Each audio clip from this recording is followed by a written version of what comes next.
It happened on a humid Thursday afternoon in late June, one of those sticky, still days where the air felt too thick to breathe and nothing seemed quite real.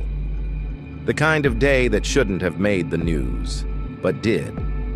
A suburban neighborhood, quiet and pristine, suddenly became the stage for an incident that no one saw coming, least of all the man who had just come home. The moment was jarring not because of what happened, but because of how bizarrely normal it all began. A man tried to enter his own house, and a woman who didn't live there, had never lived there, and had no known connection to the property, stood in his path and said no. That afternoon, 48-year-old Leonard King had just wrapped up a long day. He was the director of infrastructure for the city, a position he'd held with integrity and distinction for almost 15 years. Tall, broad-shouldered, with calm but commanding eyes and a salt and pepper beard, Leonard didn't exactly blend in with the soccer moms and retirees that populated Meadowview Hills, but he'd lived there for nearly a decade. He built that house. His name was on every deed, tax record, and security system panel. When he pulled into his driveway in his charcoal gray SUV, he noticed a woman pacing on the sidewalk in front of his home. Blonde, mid-30s, yoga pants, tank top, and the unmistakable look of someone ready to escalate a situation. She kept glancing at her phone, then back at his house. Leonard figured maybe she was lost, or maybe she was visiting a neighbor. He stepped out of his vehicle, nodded politely, and went for his front door. That's when she cut across the lawn and stood in front of him like a human barricade. "Can I help you with something?" Leonard asked, maintaining his composure. "You can't go in there," she said, clutching her phone. "I already called the police. I saw you trying to break in earlier." Leonard blinked. "I live here." "No, you don't." "I know the owner," she insisted, her voice rising. "And you're not him." He was stunned, and for a second, genuinely confused. He looked around, half expecting someone to jump out and say it was a prank, but she was dead serious. The level of confidence in her voice didn't come from uncertainty. It came from entitlement. "Ma'am, I think there's been a mistake." "No, there hasn't," she snapped. "You don't belong here, and I'm not letting you inside until the police get here." And she meant it. She stood there, legs planted, arms crossed, practically vibrating with the thrill of confrontation. He considered unlocking the door, proving his identity right then and there, but something told him it wouldn't matter. This wasn't about proof, it was about perception. Neighbors began to peek through their windows. A few even stepped out onto their porches. No one came to his defense. Not one. Leonard was well known in the community. He hosted cookouts, helped shovel snow for the elderly, and even served on the local neighborhood watch. But right then, in the eyes of this woman and the silent spectators, he was a stranger, a threat. A black man standing in front of a house he supposedly didn't own. 15 minutes passed. The woman kept yelling that the police were coming and warning him not to move. Leonard, patient but now visibly agitated, called his wife, who was still at work, and she confirmed again that no one had authorized anyone to be at the house. Then the police arrived. 2 officers, both white, both tense. The woman rushed up to them before Leonard could speak. "That's him," she said breathlessly. "That's the guy who was trying to break in." The officers approached with hands resting on their holsters. "Sir, we need to see some ID." Leonard complied. Driver's license, proof of address, business card. Then came the bombshell. He opened the smart lock from his phone. The door clicked, visibly and audibly. Still, they hesitated. "Why would she say you don't live here?" one of them asked. "That's what I'd like to know," Leonard replied. "I've lived here for 9 years." Then things got strange. The woman backed away, suddenly unsure. "Wait, that can't be right. I thought he looked suspicious. I mean, he parked in the driveway like he owned the place." "He does," the officer muttered under his breath, now visibly annoyed. You said you knew the owner, the other officer reminded her. Maybe I was mistaken, she said, eyes darting nervously. I thought... You thought what? Leonard interrupted, his voice now low, serious, and steady. That I didn't belong here because of how I looked? No, that's not what I... But before she could finish her backpedaling, one of the neighbors across the street shouted, Hey, isn't that the lady from the article? Everyone turned. The woman froze. The officers looked at each other. What article? Leonard asked. The neighbor came closer, phone in hand, scrolling quickly. A few months ago, she was in the news. Something about stalking a former co-worker. She got fired from a daycare in Brookfield. Her name's Melissa, right? Melissa's face went pale. The officer pulled her aside, quietly asking her last name. Within seconds, they were calling it in, and that's when the layers started to peel back. Melissa didn't live in Meadowview Hills. She didn't even live in the same county. A quick check showed she had no ties to the neighborhood, no friends on the block, and no legitimate reason to be outside Leonard's home. Then came the revelation that she'd been seen walking up and down the street multiple times in the past week, often jotting things down in a notebook. A different neighbor had even seen her taking photos of houses. When the police asked what she was doing there today, her story shifted again.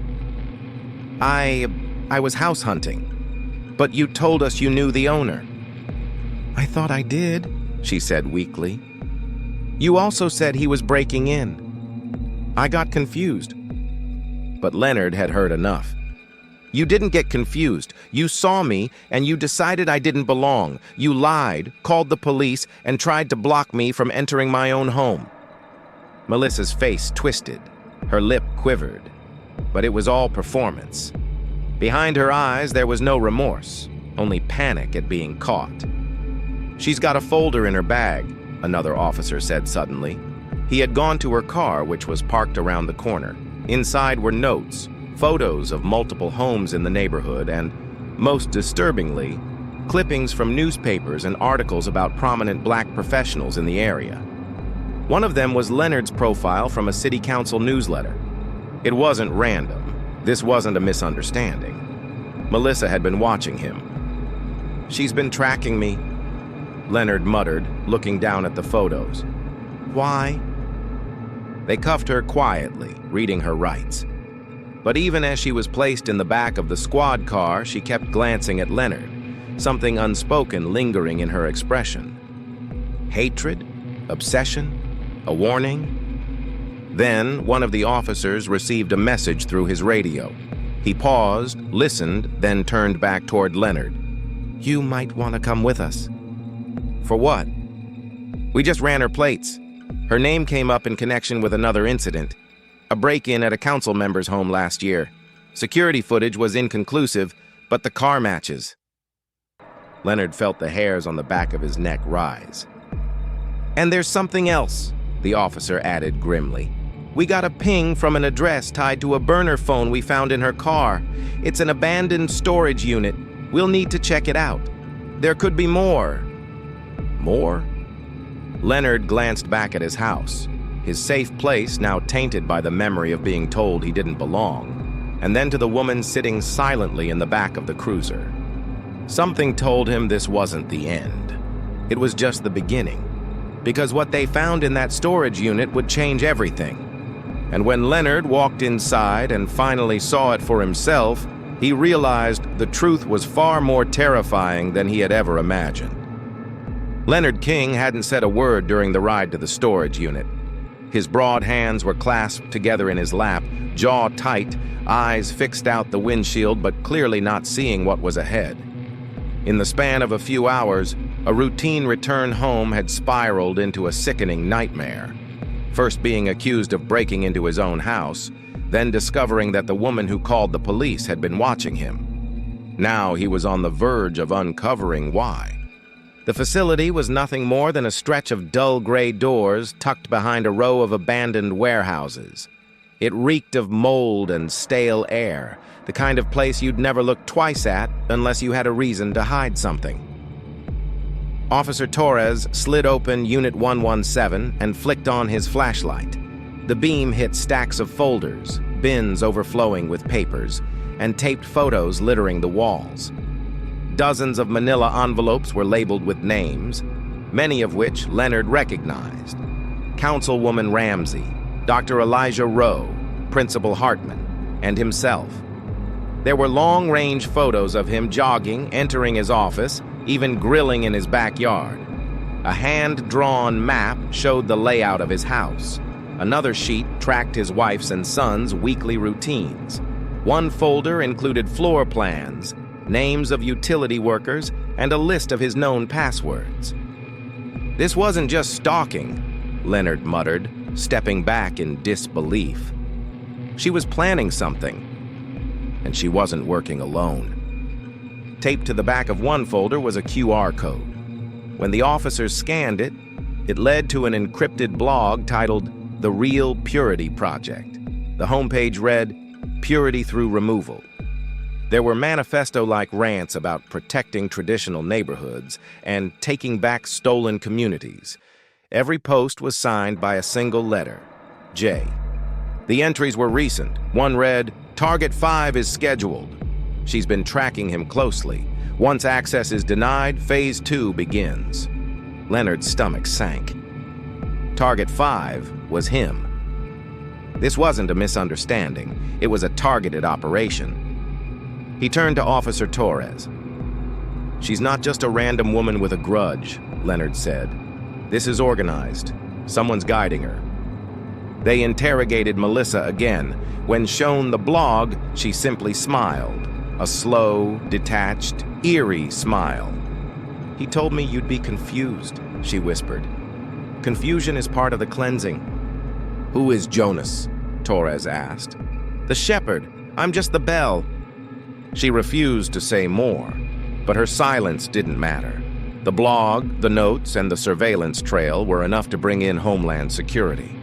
Within hours, the unit was cordoned off, and the FBI took over. Leonard tried to return to his normal life, but the fallout hit fast. Someone leaked the blog. News outlets plastered his name everywhere. Protesters showed up to his driveway, some supporting him, others calling him a liar. His phone wouldn't stop ringing. He started getting anonymous letters typewritten with no return address. One read, "Should have known your place." Another, "We see you." Then came the drone. His son Terrence spotted it hovering by his second-floor bedroom window. They brought it down and traced its signal, live streaming to a private server connected to the Real Purity Project. The message was clear. This wasn't over. Leonard's wife begged him to leave. He refused. "If I run, they win," he told her. But he fortified the house, added cameras, installed reinforced locks, and kept a firearm within reach. Still, it wasn't enough. At 3:11 a.m. on a Tuesday morning, the alarm blared. Not from the doors or windows, but from beneath the house. Leonard grabbed his weapon and sprinted downstairs.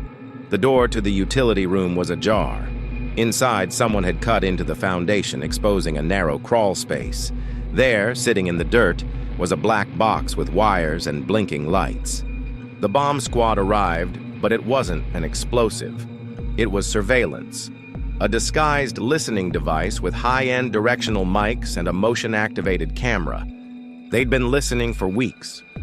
Every strategy Leonard discussed, every concern, every fear, all of it had been broadcasted somewhere. Later that day, a package arrived on Leonard's porch. No postage, no return address. Inside was a USB drive and a typed note. "You win the battle, but we never left. Phase 3 begins now." Leonard inserted the USB into a secure laptop. Inside was a folder labeled The Purity Event. What he found chilled him to his core. Blueprints of power grids, emergency evacuation plans, names of key black professionals across the city, judges, doctors, school principals, instructions on how to manipulate public records, digitally alter property deeds, fake power shutoff notices. The goal was simple and terrifying. Erase people. Make it so they legally didn't exist where they lived. Leonard stared at the screen. They're not just watching, they're preparing for something massive. That night, a federal agent named Wilson arrived. Quiet, sharp-eyed, and serious, Wilson had been tracking hate cells for nearly 20 years. "This isn't new," Wilson said, "but this is evolved. They don't rally anymore. They infiltrate." "Then stop them," Leonard said. "We're trying. But Jonas isn't a lone wolf. He's a signal caller. There's a network. Small cells, ultra-discreet. We've identified 6 so far." "And Melissa?" "Just one follower. One of many." The news hit Leonard harder than any headline. The idea that his family had been caught in the crosshairs of something so deeply rooted, so carefully orchestrated, was maddening. But he wasn't ready to give in. He wanted the world to see. A week later, Leonard held a press conference on the steps of City Hall. He displayed the blueprints, the list of names, the blog screenshots.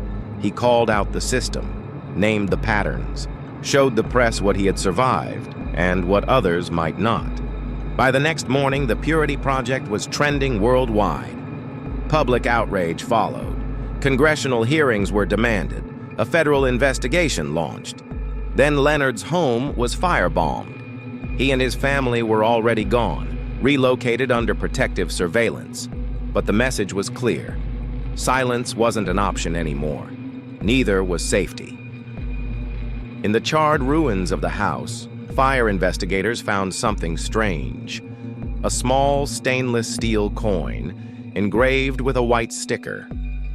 One word, Jonas. It wasn't over. In the following weeks, FBI raids were launched across multiple states. Dozens were arrested. Hidden caches of surveillance equipment were uncovered, burn phones, tactical blueprints. But Jonas himself remained a ghost. No photo, no fingerprint, no trace. Just whispers, blog entries, and a trail of followers willing to burn the world to execute his plan. Leonard was given a new identity, new city, new life, but he never forgot, and he never stopped watching. One evening, months later, a single encrypted message came through on his protected phone. No number, no name, just 5 words. "Do you miss your house?" He stared at the screen, heart racing. It wasn't a threat. It was a reminder. Jonas was still out there, and somewhere Phase 4 had already begun.